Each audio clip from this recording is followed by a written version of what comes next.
Bonjour, que le Seigneur vous bénisse partout où vous vous trouvez en train de nous suivre en ce moment et que l'amour du Seigneur demeure éternellement dans votre cœur. Aujourd'hui, nous parlons de la peur et si vous nous suivez depuis un moment, vous comprendrez qu'il s'agit là de notre ennemi, de notre cœur. Et oui, la peur. Il est vrai que nous vivons aujourd'hui dans un monde si précaire et si instable que plusieurs vivent constamment dans la peur. Une menace, une explosion soudaine ou un événement subit ne peuvent pas forcément être prévenus et peuvent susciter la peur. Mais ce que nous disons est que nous ne devons pas demeurer constamment dans la peur. La peur ne doit pas demeurer. Elle ne doit pas avoir sa place en nous. Voyons ce que dit Job au chapitre 3, verset 25. Ce que je crains, c'est ce qui m'arrive. Ce que je redoute, c'est ce qui m'atteint. Nous pouvons donc imaginer combien de personnes sont malades aujourd'hui alors qu'elles ne le devraient pas. Combien de personnes souffrent aujourd'hui, combien de personnes sont mortes aujourd'hui alors qu'elles ne le devraient pas. Quand il y a de mauvaises passes dans l'entreprise, quand les choses ne marchent pas, quand il y a de l'endettement, quand dans la famille les choses ne marchent pas.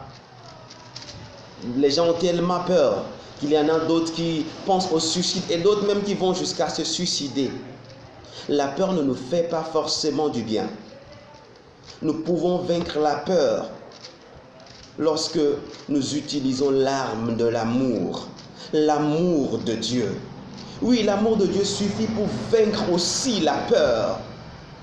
Regardez ce que la Bible dit dans Romains 8, verset 15. Et vous n'avez pas reçu un esprit de servitude pour être encore dans la crainte, mais vous avez reçu un esprit d'adoption par lequel nous crions Abba Père.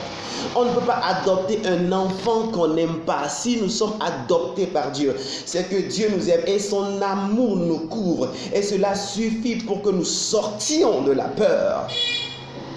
Mais encore faut-il que nous arrivions à le déclarer, à le proclamer sur notre vie. Est-ce que vous êtes des enfants de Dieu? Est-ce que vous êtes des enfants bien-aimés? La Bible dit, demeurez dans la charité comme des enfants bien-aimés. Voyons 1 Jean 4, verset 18. La crainte n'est pas dans l'amour, mais l'amour parfait bannit la crainte, car la crainte suppose un châtiment et celui qui craint n'est pas parfait dans l'amour. Pourquoi est-ce que vous êtes en train de craindre? Qu'est-ce qui se passe? Il y a tellement de crainte déjà dans le monde. Aujourd'hui, il y a encore le coronavirus. Vous prenez même les mesures, mais vous avez encore peur. Vous priez, mais vous avez encore peur. Est-ce que vous priez vraiment? Parce que la vraie prière vient de notre cœur. Et quand vous priez vraiment du cœur, vous n'avez pas raison d'avoir peur. Parce que nous prions dans l'amour, car l'amour de Dieu a été déversé dans notre cœur par le Saint-Esprit, comme nous l'avons vu dans la vidéo précédente. J'aimerais que vous commenciez à confesser par la foi l'amour de Dieu sur votre vie qui est capable de vous protéger et de vous couvrir pendant ces périodes qui sont si difficiles pour le monde entier. Sortez de la peur. Sachez que vous êtes des enfants bien-aimés. Demeurez dans la parole de Dieu. Appliquez la parole de Dieu pour votre vie.